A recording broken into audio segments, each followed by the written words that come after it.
Em nome do Pai, e do Filho e do Espírito Santo. Amém. Inspirai ao Senhor as nossas ações e ajudai-nos a realizá-las, para que em vós comece e para vós termine tudo aquilo que fizermos por Cristo, Senhor nosso. Amém. Santa Maria, Mãe de Deus, rogai por nós. Em nome do Pai, do Filho e do Espírito Santo. Amém. Hoje gostaríamos de falar a respeito do Padre Pio de Pietrelcina, São Pio, mas gostaríamos de ver um aspecto da vida dele que, digamos assim, é talvez o mais importante, porque é a chave de leitura da vida do Padre Pio, das suas famosas chagas, os seus estigmas, né? Mas que muita gente, quando lê a biografia do Padre Pio, tem dificuldade de entender. Ou seja, o Padre Pio, ele, todo mundo sabe disso, né? Mas que se por acaso alguém ainda não sabe, o Padre Pio era um frade, né? Que viveu, morreu em 1968, foi canonizado, mas ele tinha uma característica muito especial. Ele era um santo que tinha impresso nas suas mãos, nos seus pés e no seu lado as chagas de Cristo, as chagas que Cristo carregou na cruz. É um fenômeno místico que aconteceu e digamos assim, inexplicável cientificamente, evidentemente, porém misterioso teologicamente, ou seja, por que é que Deus escolhe algumas pessoas que Ele ama, né, e chama essas pessoas ao sofrimento. Por que que o cristianismo é uma religião assim de masoquistas, né? Porque é importante a gente se dedicar a ver por que é que o Padre Pio sofreu tanto, e ele sofreu tremendamente. Ele sofreu desde a sua infância, né? Desde a infância há relatos de que o demônio o atormentava. Depois, ao longo da sua vida religiosa, ele sofreu porque sofreu uma doença inexplicável, com febres altíssimas que termômetros humanos não conseguiam medir a febre. Se colocava o termômetro e os termômetros estouravam, porque era impossível medir aquela febre com termômetros normais. Tinha que pegar termômetro de banheira para medir uma febre. Impossível uma pessoa permanecer viva com uma febre tão grande. E, no entanto, ele tinha aquelas febres. Por quê aquele sofrimento? Depois, quando ele volta para o convento, ele começa a sofrer com estigmas invisíveis. As chagas primeiro aconteceram com a dor lancinante de forma invisível, depois ele é transverberado, não é? Ou seja, transpassado, como um fenômeno que acontece com alguns santos, um fenômeno de purificação e ao mesmo tempo de confirmação do amor de Deus, onde a pessoa é transpassada por uma lança espiritual e ali é purificada. Foi transverberado. Depois de transverberado, apareceram os estigmas de forma visível. E depois disso, durante toda a sua vida, ele foi perseguido tremendamente, inclusive dentro da própria igreja, não é? E não faltaram também outras doenças que só vieram aumentar o seu sofrimento. Ou seja, a vida do Padre Pio foi uma vida, sem dúvida alguma, de sofrimento. Por que isto? Não é? Por que é que Deus faz isso com algumas pessoas? E estudando um pouco isto na vida do Padre Pio, vamos tentar entender como é que nós podemos participar disso também. Porque Nossa Senhora, quando ela apareceu em La Salette, quando apareceu em Fátima, em Akita, no Japão, ela aparece às vezes chorando, às vezes triste, pedindo que nós façamos sacrifícios para reparar, para satisfazer, ou seja, para desagravar, acalmar o coração dela que sofre, o coração de Cristo que sofre. O que é que o nosso sofrimento pode acrescentar, pode contribuir de bom? Se nós entendermos a realidade do Padre Pio, entenderemos também essa realidade na nossa própria vida. Então, vamos lá. Bom, em primeiro lugar, se alguém quiser dar uma olhada de como é que o próprio Padre Pio via essa questão do seu sofrimento, existe um ensaio, uma revista chamada Polonia Sacra, é uma revista polonesa, e graças a Deus publicaram, não em polonês, publicaram o artigo em italiano. O nome do frade capuchinho polonês, me desculpem, é impronunciável, porque eu não sei polonês, né? Então, assim, tem um desses nomes assim com as 15 consoantes e 2 vogais, então a gente não sabe como pronunciar isso. Mas está aí o link para vocês, o sofrimento de Padre Pio como participação na paixão de Cristo. É um estudo feito por este capuchinho, onde ele passa um pouco as cartas do Padre Pio, principalmente o primeiro volume do seu epistolário, que é com os seus diretores espirituais. Então ele escreve, os diretores espirituais escrevem de volta explicando toda essa coisa do sofrimento, né? Mas sabendo que, embora eles tentem explicar tudo, o próprio Padre Pio diz, né, eu sou um mistério para mim mesmo. Ou seja, nem eu me compreendo, nem eu compreendo porque é que realmente tudo isso caiu sobre mim, porque é que Deus me escolheu para esse sofrimento todo. Então, quem quiser dar uma olhada, mas a chave de leitura mesmo é aquele versículo da carta de São Paulo aos Colossenses, capítulo 1, versículo 24, que diz assim, São Paulo dizendo, completo na minha carne o que falta às tribulações de Cristo em favor de seu corpo, que é a Igreja. Ou seja, como é possível que falte alguma coisa à paixão de Cristo? A paixão de Cristo é evidente. Jesus morreu na cruz para nos salvar, o sacrifício de amor de Cristo foi um sacrifício de amor infinito, então não falta nada, evidente, né? Não falta absolutamente nada. Só que o que acontece é que nós somos membros deste corpo de Cristo. Então, quando nós somos incorporados no corpo de Cristo, Ele nos dá a graça de nos associarmos à sua paixão. E aqui é que está a coisa. Ou seja, Ele nos dá a graça de nós podermos também amar e com o nosso amor, não é, contribuir para essa realidade da redenção. Como é que isso se dá? Como é que acontece? Bom, em primeiro lugar, nós temos que entender que quando Cristo sofreu na cruz, Ele pegou o sofrimento humano e o elevou. Ou seja, a gente vê tanto sofrimento. Vai lá no hospital do câncer, na seção onde estão as crianças. Um sofrimento inocente, um sofrimento sem sentido, um sofrimento absurdo. A gente vê tanto sofrimento nesse mundo, de pessoas inocentes. Que sentido tem o sofrimento humano?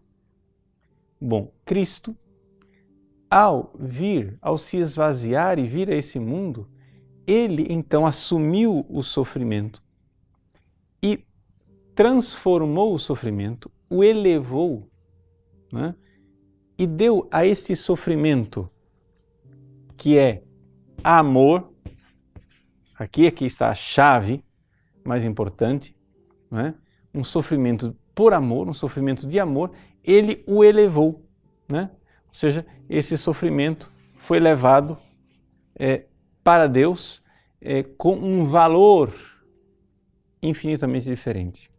Então, se nós fôssemos salvar o mundo, nós escolheríamos outros meios analgésicos, ou seja, que não precisasse sofrer. No entanto, Deus escolheu mostrar o seu amor. Não é? Santo Tomás diz com toda clareza que só o fato de Jesus vir a este mundo, só esse simples fato já seria redentor. Não é? Ou seja, que Jesus derramasse uma lágrima isso já seria suficiente para redimir a humanidade. No entanto, Deus não quis somente isto. Deus não quis somente que esse sacrifício do Cristo, com valor subjetivo infinito, fosse a lágrima de uma criança, mas fosse, na realidade, algo muito maior. Fosse uma demonstração de um amor que vai até o extremo, e ao extremo da cruz. Ou seja, um amor que nenhum homem pudesse questionar o quanto Ele nos ama. Então é assim que o sofrimento de Cristo é um sofrimento redentor. Redentor.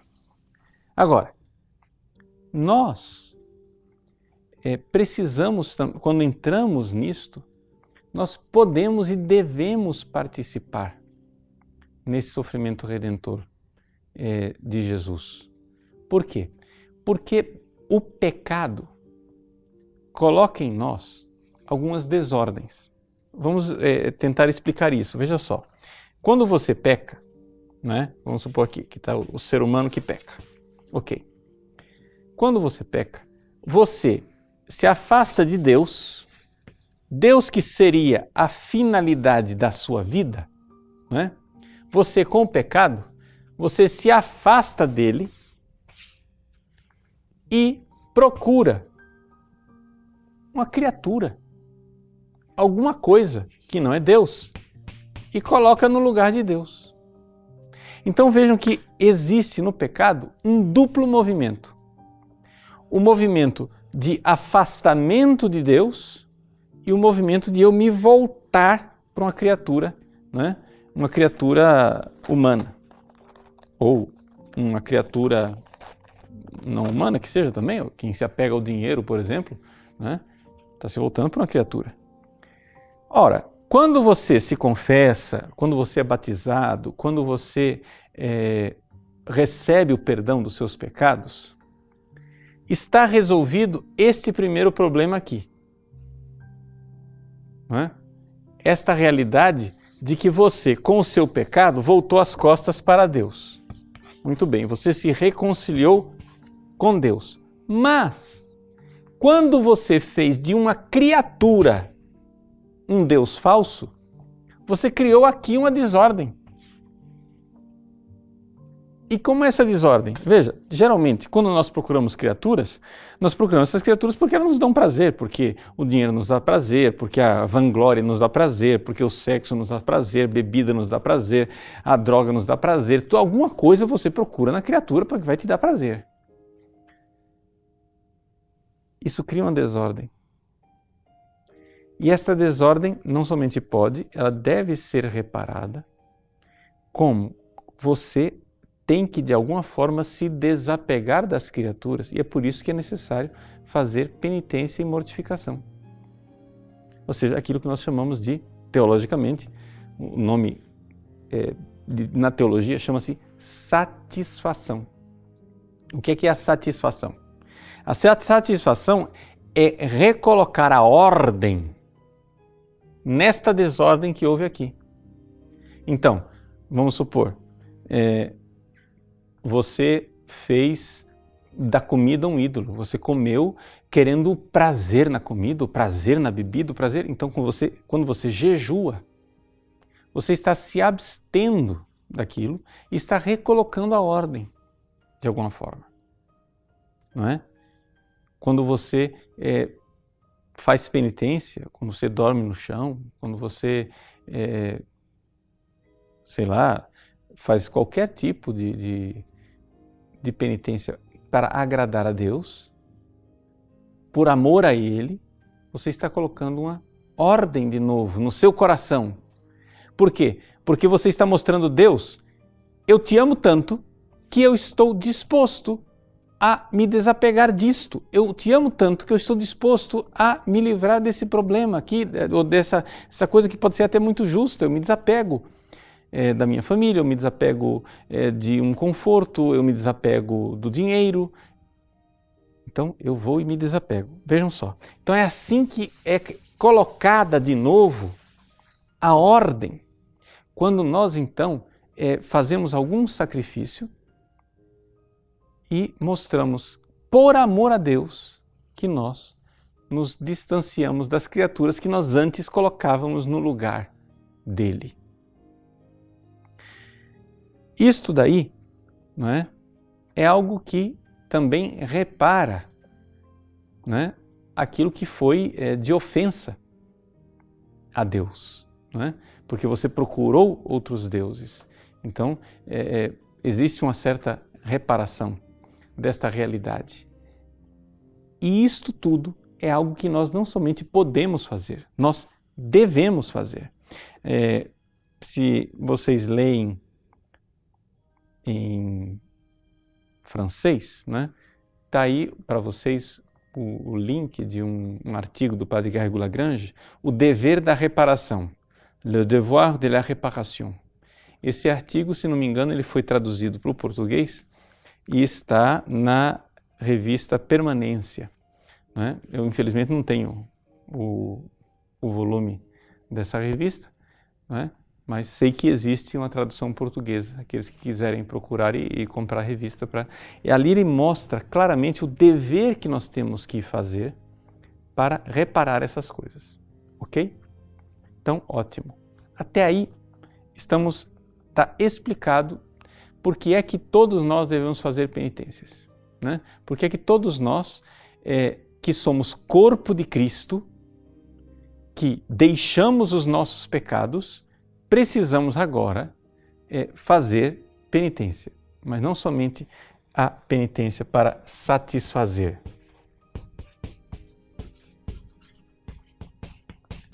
Ou reparar. A palavra satisfazer ou reparar é a mesma coisa. Às vezes se usa a palavra também desagravar, não é? Satisfazer. Mas nós podemos também fazer atos, não somente para reparar o negativo, mas também para agradar a Deus mais ainda, com um valor que nós chamamos de meritório. Tá? Tudo isso daqui é muito teórico, mas se a gente fizer um exemplo, vai ficar mais fácil para você. Veja só, você imagine que você é casado, e Deus me livre que isso aconteça depois na sua vida real, mas vamos supor que você pisou na bola e traiu a sua esposa. Não é? Ótimo. Tragédia aconteceu, você foi, pediu perdão para ela perdoou você, porque era uma mulher magnânima, uma mulher de grande coração, perdoou você, só que você agora quer reparar aquilo que você fez. Não é? E você, então, para reparar o que você fez, você começa a ter um estilo de vida bem diferente daquilo que você tinha antes. Antes você fazia coisas que agradavam a você, agora não, agora você quer fazer somente coisas que agradam a sua esposa. Né? Para reparar aquilo que você fez. Então você começa a agir tentando reparar a ofensa que você fez, tentando refazer, recolocar aquilo que havia de desajuste. Mas quando você, depois que já satisfez isso daí, e está já há anos vivendo tranquilamente, a sua esposa nem se lembra mais daquela traição, etc e tal, você já se tornou um marido maravilhoso, santo, etc., você começa a fazer coisas, já não mais para reparar aquele pecado que você fez, mas você faz coisas simplesmente por amor, simplesmente porque você ama, simplesmente porque você descobriu que, nossa, eu estava cego, eu deixei de amar a minha mulher, fui para aquela outra prostituta lá, contratei uma prostituta, mas imagina onde é que eu estava louco, que falta de cabeça minha.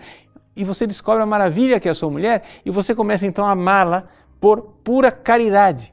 Então a coisa começa a ser mais positiva. Aqui, satisfazer é reparar a perda, né? A questão meritória da caridade é simplesmente amar, fazer por amor, fazer por amor. Então é essa a nossa vida espiritual. Não é? A vida espiritual do cristão, ela tem essas duas realidades que são bastante parecidas uma com a outra, não é? O meritório e o satisfatório, não é?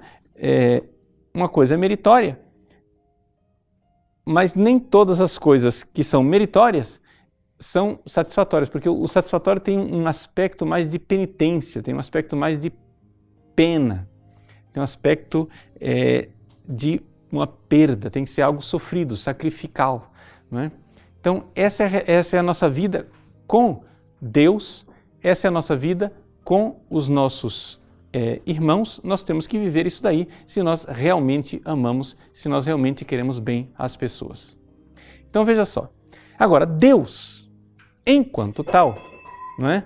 Ele nos ama, Ele fez isso tudo morrendo na cruz por nós, ao mesmo tempo, Ele não quer somente que a gente fique de braços cruzados, sendo amados por Ele, mas Ele quer que a gente participe, que a gente faça parte, né, dessa realidade. Então, quando a gente entra no corpo de Cristo e faz parte do corpo de Cristo, não é, nós temos essa possibilidade de participar a mais e de cumprir a redenção para os outros também, porque nós somos membros do corpo de Cristo.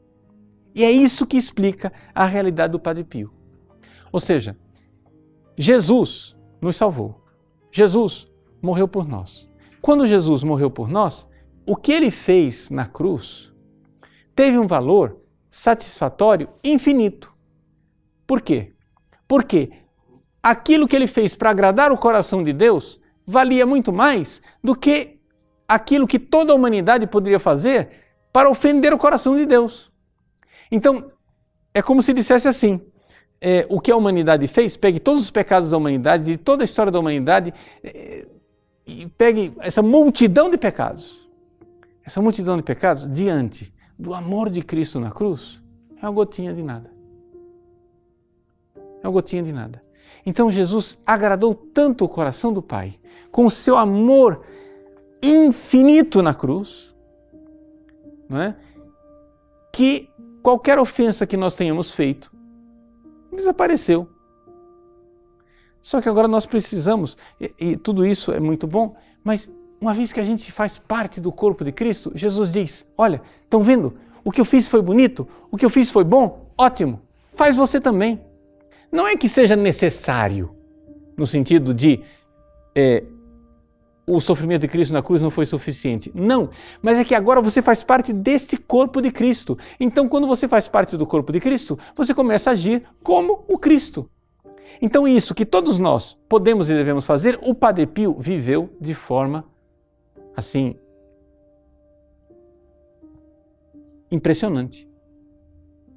De forma impressionante. Ele, tudo que nós podemos fazer para satisfazer o coração de Deus e para merecer, não é? Simplesmente por amor a Deus, tudo isso o Padre Pio fez de forma impressionante. Por quê? Porque Deus o escolheu. Deus escolheu o Padre Pio para viver essa coisa toda de uma forma clamorosa, inquestionável. Então, o Padre Pio é como se fosse uma espécie de sacramento vivo, uma encarnação daquilo que todos nós deveríamos viver.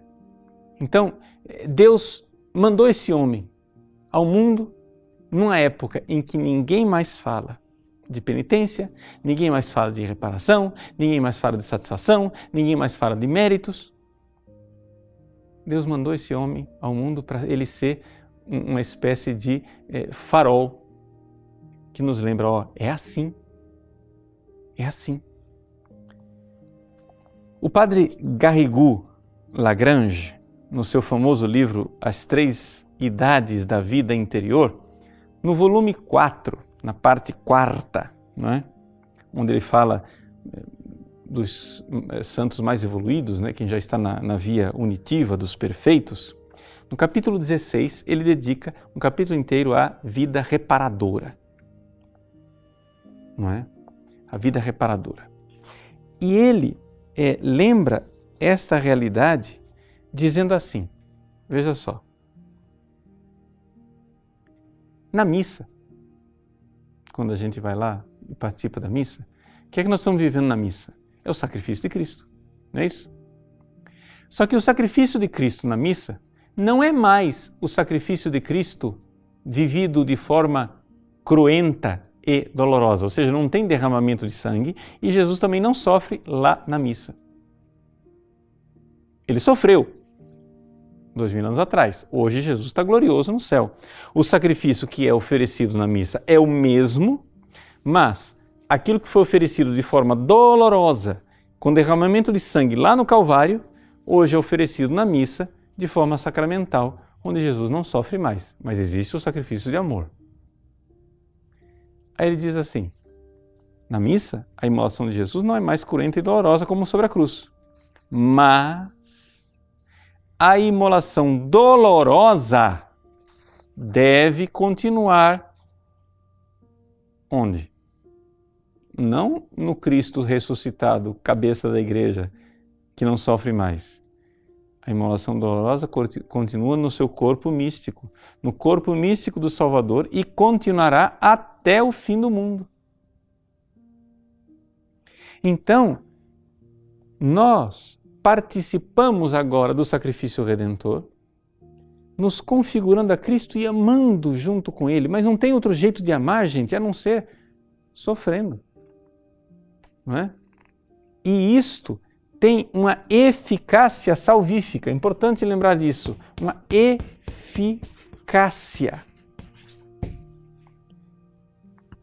Uma eficácia de salvação. Isto salva as pessoas. É interessante que Cristo já salvou a todos, mas Ele quer que nós, membros, participemos disto. Então, você pode, pela sua vida de oração e pela sua vida de sacrifício, resgatar as almas com maior eficácia do que se você estivesse pregando o Evangelho.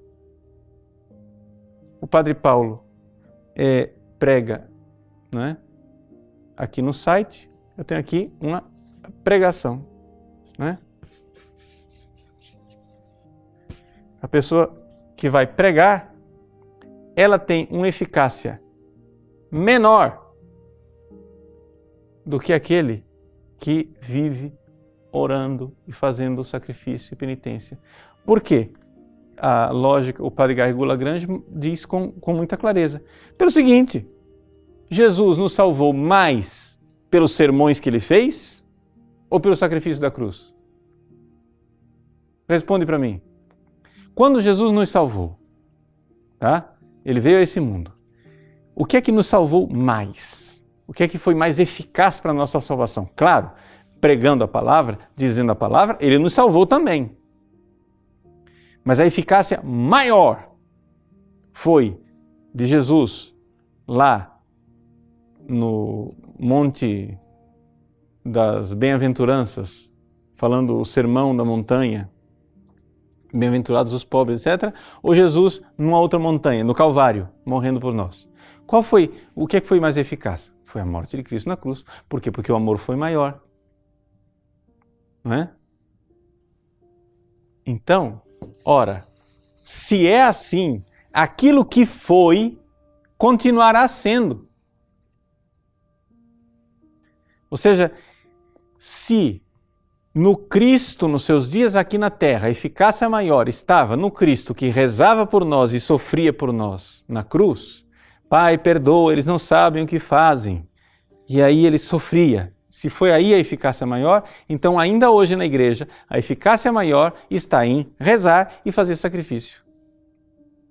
E não em pregar o Evangelho. Embora pregar o Evangelho seja necessário, pelo amor de Deus, não estou dizendo que não. Mas é que nós temos uma tendência de achar que o Padre Paulo, pregando no site, não é?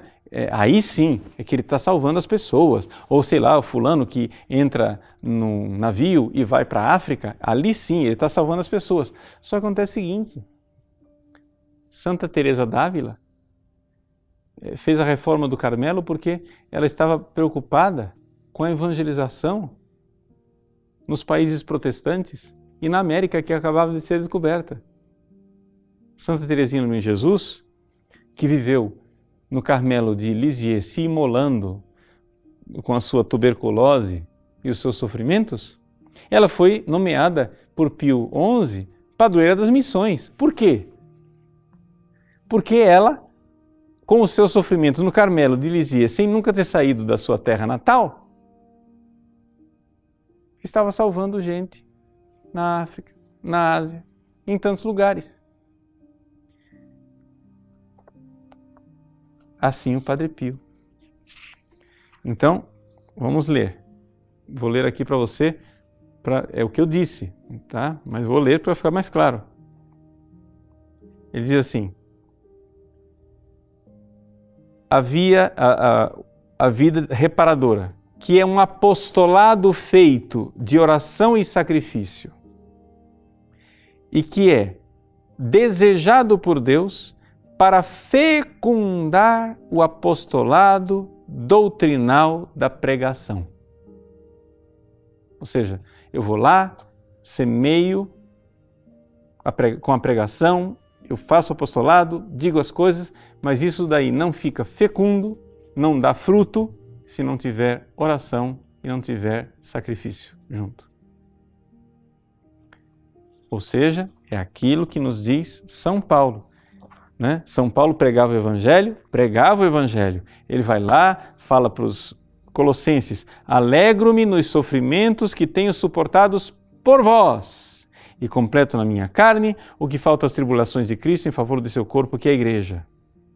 Dela me fiz ministro, exercendo a função que Deus me confiou a vosso respeito, a de fazer chegar até vós a palavra de Deus. Então, eu sou ministro e faço chegar até vós a palavra da pregação, mas para que essa palavra da pregação tenha fecundidade, eu completo na minha carne. Então vejam como é importante isso. E quem é o Padre Pio? Aqui que vem.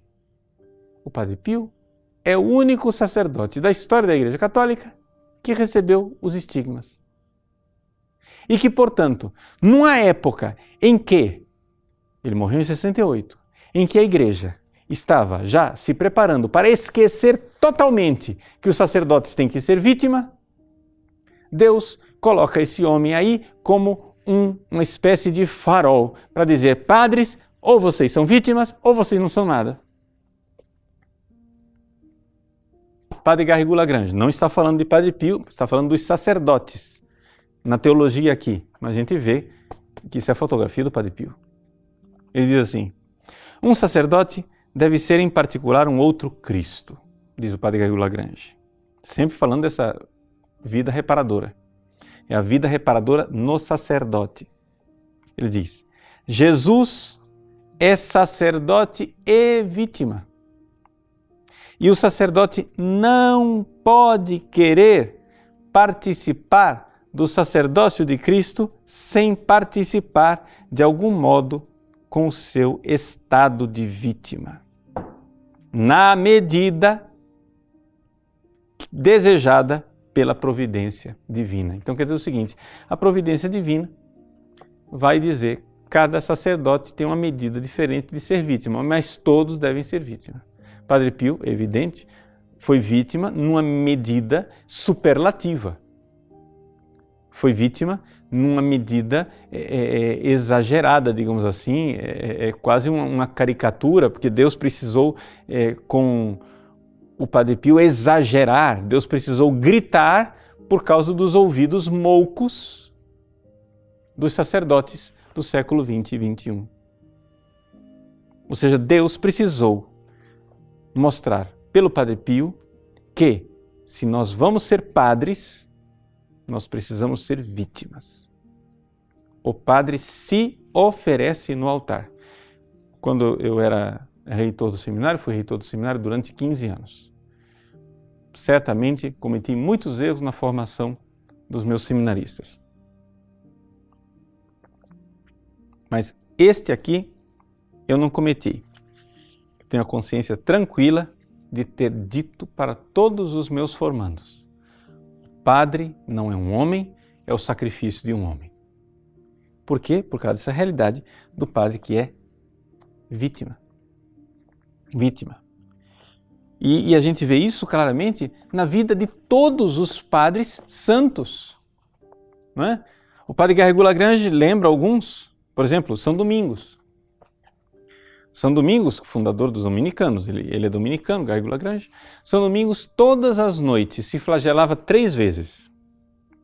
Uma, para reparar os seus próprios pecados. Então, por amor a Jesus, Jesus sofreu o flagelo por mim. Eu quero que vocês entendam isso. Essa história de sofrer tem sentido se for amor, tá, gente?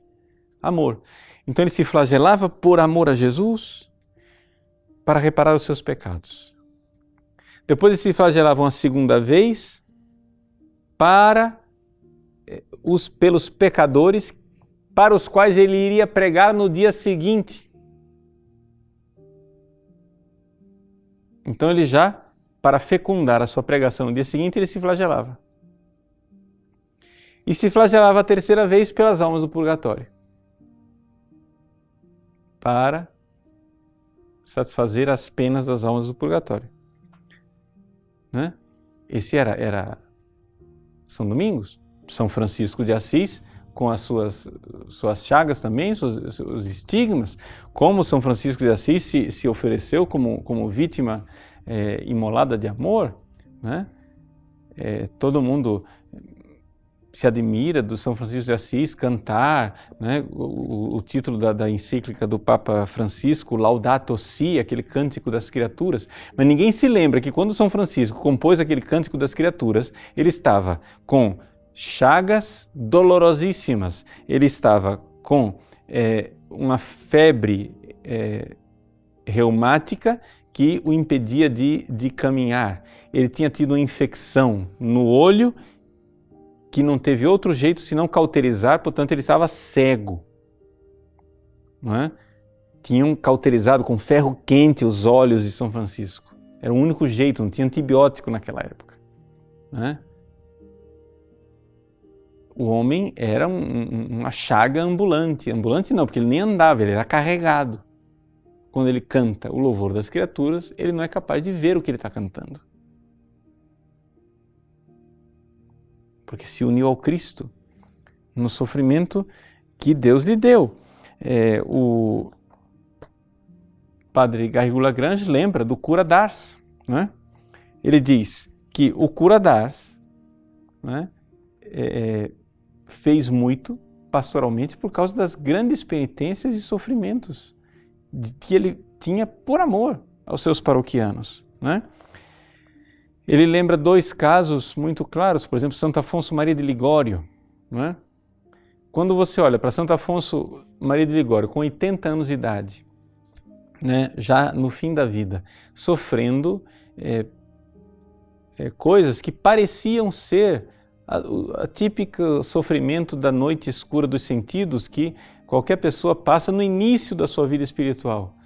Né? Aquelas tentações típicas da noite escura dos sentidos, tentações da carne, tentações da paciência, etc., que ele parecia enlouquecer. Por que com 80 anos ele viria isso? Não era por causa da sua purificação, que ele já tinha feito há muitos anos. Ele já era um místico, né? Grande, era um enorme santo. Ele fazia aquilo, ele viveu aquilo tudo porque aquilo era reparação, aquilo era uma coisa que Deus escolheu. Deus o chamou para viver aquele sofrimento pelos pecadores. Pelos pecadores. Porque nós somos um só corpo, gente. Nós somos o corpo de Cristo, então uns membros podem viver pelos outros. E é uma graça de Deus maravilhosa que isso aconteça, não é? O São Paulo da Cruz. São Paulo da Cruz também. Ele, logo cedo, muito cedo, ele teve a graça de ser um santo de 7ª morada.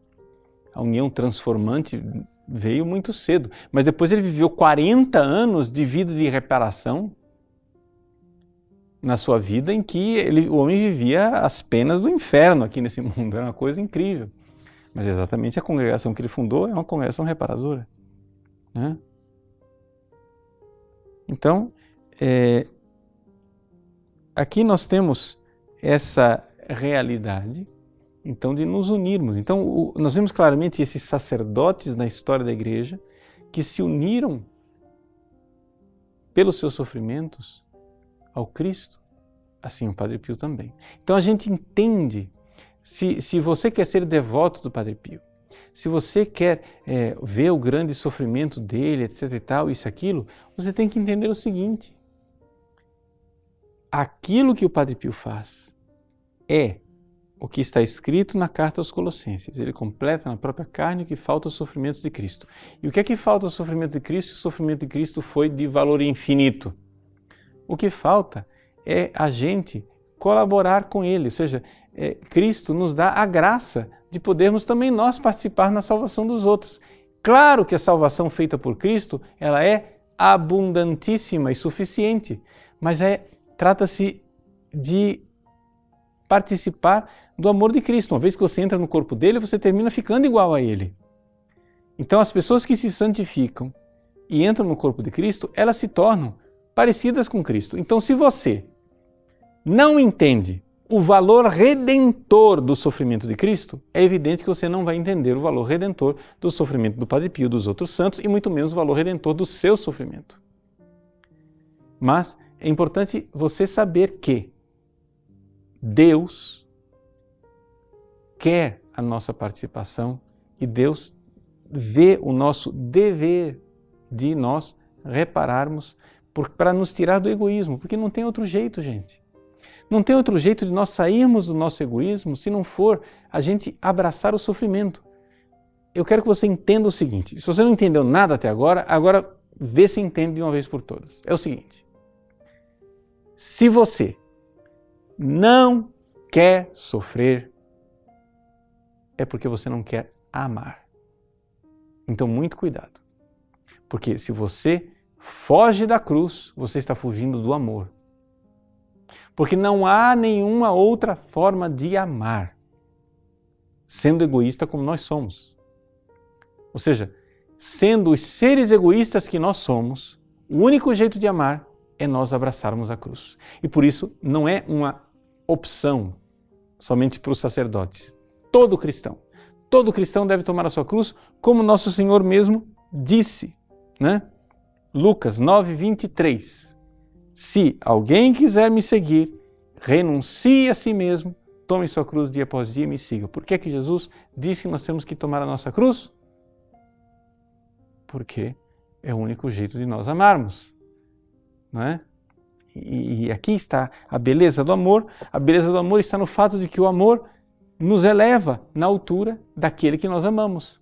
Então, quando você só fica apegado às criaturas que irão se decompor, né, que vai virar tudo humus decomposto, se você está apegado às criaturas, você vira isto. Mas se você ama a Deus, você se eleva. Então vamos nos elevar. Mas como é possível nós amarmos a Deus se não nos desapegarmos? Ou seja, é necessário a gente entender, nós fizemos das criaturas deuses. Então nós precisamos agora reparar isso e precisamos nos desapegar, renunciar às criaturas, sofrer um pouco para redirecionar a nossa vida para o verdadeiro amor que é Deus. Essa é a realidade. Não é que Cristo não nos tenha salvado, Ele nos salvou, mas Ele quer nos dar a graça de amar ainda aqui nessa terra. E é isso que nós precisamos para não resistir ao Cristo. E aí, o padre Garrigou, né, nos fala do exemplo da Virgem Maria, né, na sua maternidade espiritual. Ele diz assim: Maria não foi sacerdote, mas Maria viveu o espírito do sacerdócio. De tal forma que, olha que frase linda, Maria penetrava no mistério dos nossos altares, de forma ainda mais profunda do que o apóstolo São João, quando ele celebrava a missa na sua presença e lhe dava a comunhão. Maria, na igreja que estava nascendo, fecundava com a sua oblação interior, unida à oblação da missa, o apostolado dos 12 apóstolos. Que beleza! Os apóstolos pelo mundo inteiro pregando o Evangelho. E Maria, ela com a sua oblação interior, com o seu sofrimento interior, com o seu espírito sacerdotal, embora não fosse sacerdote. fecundava o apostolado dos apóstolos. A gente vê claramente aqui uma imagem, né? As carmelitas, as monjas e todas as pessoas, os leigos que oferecem seus sacrifícios, enquanto os outros vão no sacerdócio oferecendo no seu apostolado, e é por isso que o apostolado vai ficando tão fecundo, porque tem esse exército de pessoas maravilhosas que vão unindo na sua oração e no seu sacrifício. Então, o Padre Pio, a gente via claramente, tem episódios na vida do Padre Pio em que claramente ele toma para si sofrimentos para a salvação de pecadores, para a salvação de pessoas específicas, né? Para a salvação dos seus filhos espirituais. Que beleza, então, que aventura linda essa, de podermos amar e sofrer, e com o sofrimento, não é? Salvarmos almas. Celebramos Padre Pio depois da manhã, São Pio de Pietrelcina. Mas amanhã, dia 22, para aqueles que são devotos de Santa Teresinha do Menino Jesus, amanhã começa a novena de preparação para a festa de Santa Teresinha no dia 1º de outubro. Então eu quero lembrar aqui esse paralelo, esse parentesco espiritual maravilhoso que existe entre o Padre Pio e Santa Teresinha. Padre Pio conhecia Santa Teresinha, e nós sabemos disso através das cartas, né, do seu diretor espiritual. Foi um diretor espiritual dele que era professor de francês, que escrevia para o Padre Pio até frases em francês da história de uma alma de Santa Teresinha, e sabemos então que o Padre Pio, logo no início ali, quando Santa Teresinha nem era canonizada ainda, ele já tinha lido a história da alma e já conhecia, não é, a irmã Teresa do Menino Jesus. E testemunhas falam que Padre Pio, no fenômeno de santidade dele, que é a bilocação, que Padre Pio esteve presente, através da bilocação, na beatificação e na canonização de Santa Teresinha. Inclusive, na canonização de Santa Teresinha, Dom Orione, que hoje também é santo, né? Dom Orione, que estava lá na canonização de Santa Teresinha, teria visto o Padre Pio. Aí depois, quando foi cumprimentá-lo, o Padre Pio sumiu, né? Então, há essa união espiritual entre o Padre Pio e Santa Teresinha. Os dois tiveram o fenômeno da transverberação, os dois viveram claramente como vítimas, né, de amor.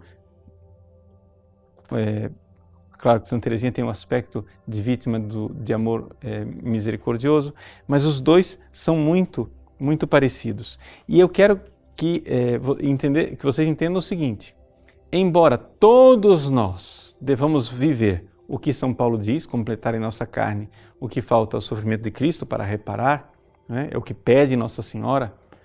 Nossa Senhora, quando aparece em Fátima, ela pede para crianças fazerem reparação, né? E as crianças fazem. E é interessante ver que Francisco e Jacinta, que se santificaram tantíssimo, eles faziam penitências, faziam jejum, deixavam de almoçar, davam a comida deles para as ovelhas, né? Depois flagelavam as pernas com urtiga, usavam silício, etc. Tudo isso, e depois o grande sofrimento que eles passaram pela doença final, tudo oferecendo para reparar o coração de Jesus e de Maria. Nossa Senhora quer isso de nós. Pois bem, ela quer isso de nós, só que existem santos que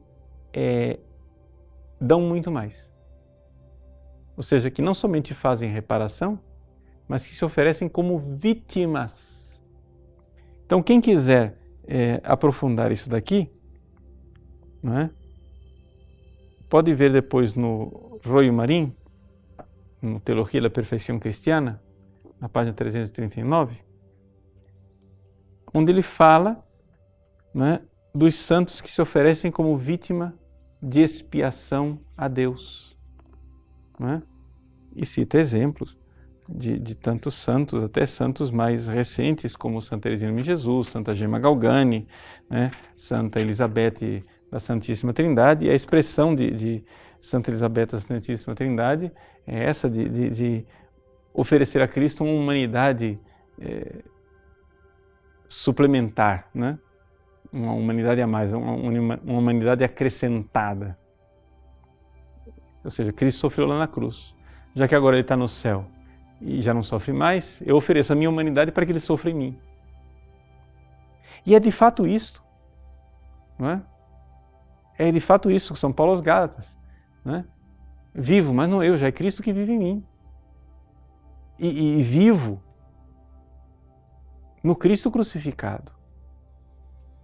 Esse oferecimento total como vítima de amor. E essa é a chave de leitura de tudo que nós estamos tentando dizer até agora. No seu último dia de vida, Santa Teresinha morreu no dia 30 de setembro de 1897. No seu último dia de vida, na enfermaria, sofrendo dores lancinantes, né? A sua irmã, a Madre Inês, né? A Paulina, anotou essas que eram quase suas últimas palavras, né? Uma de suas últimas palavras, ela diz: Je ne me repens pas de m'être livré à l'amour. Eu não me arrependo de ter me entregue ao amor, de ter me oferecido, né? Ela se ofereceu ao amor, essa vítima do amor misericordioso de Deus.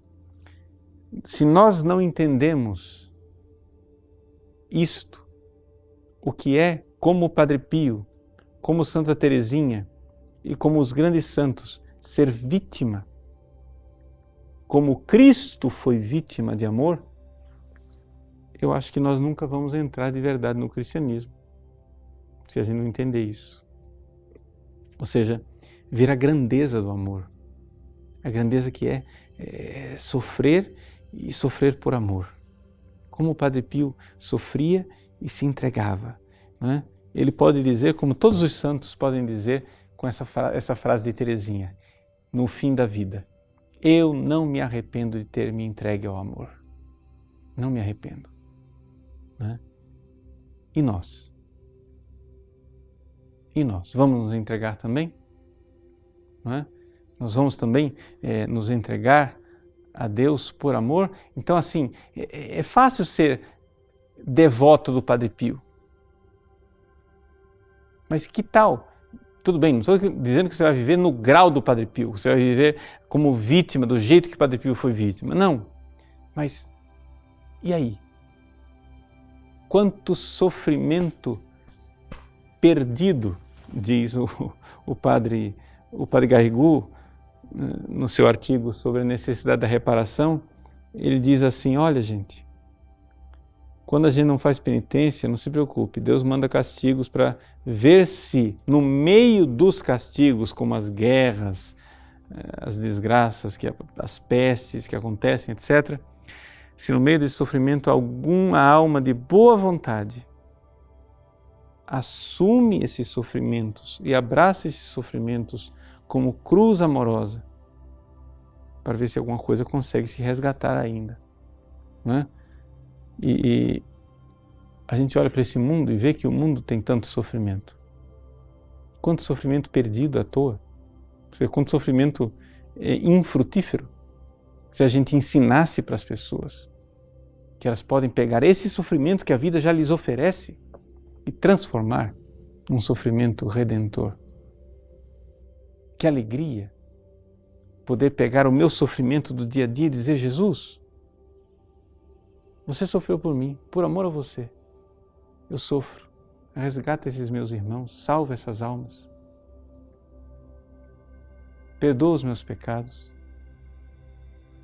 Então, vamos parar de reclamar da vida, uma dor de cabeça que a gente tem, um mal-estar, alguma dificuldade climática, é o calor, é o frio, sei lá, oferecer. Gente, toda contrariedade que nos visita. É uma oportunidade maravilhosa de amar Jesus. Chega a Jesus, Jesus, eu te amo. Que bom que eu estou sendo contrariado. Que bom ser contrariado no meu egoísmo e viver para amar. Né? É um pouco isso que eu queria então partilhar com vocês no dia de hoje, exortando para aqueles que são devotos do Padre Pio, que celebrem bem, né, nesse dia do Padre Pio, dia 23, em que a gente inicia aí a primavera aqui no hemisfério sul, né? E também que iniciemos amanhã, aqueles que são devotos de Santa Teresinha, vamos iniciar uma novena preparatória à festa desta grande santa, né? Desta santa que, depois que morreu, viveu um furacão de glória, né? Uma santa que passou desapercebida neste mundo, mas depois que foi para o céu, um furacão de glória obrigou quase as irmãs no Carmelo a reconhecerem que tinha uma santa que vivia no meio delas e elas nem tinham percebido. Muitas delas não tinham percebido a grandeza e a santidade de Teresinha. Então, vamos festejar esses nossos amigos do céu, né?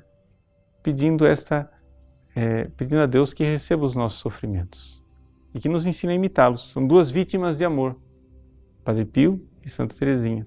E nós? Vamos ficar de braços cruzados? Espero que não, né? Então vamos receber hoje a bênção final desse programa, através também da relíquia do Santo Padre Pio de Pietrelcina. Vamos pedir a Nossa Senhora que nos dê essa bênção também. Ave Maria, cheia de graça, o Senhor é convosco. Bendita sois vós entre as mulheres, e bendito é o fruto do vosso ventre, Jesus. Santa Maria, Mãe de Deus, rogai por nós, pecadores, agora e na hora de nossa morte. Amém. Pela intercessão da toda Santa Mãe de Deus e do Santo Padre Pio de Pietrelcina, abençoe-vos o Deus Todo-Poderoso, Pai, Filho e Espírito Santo. Amém.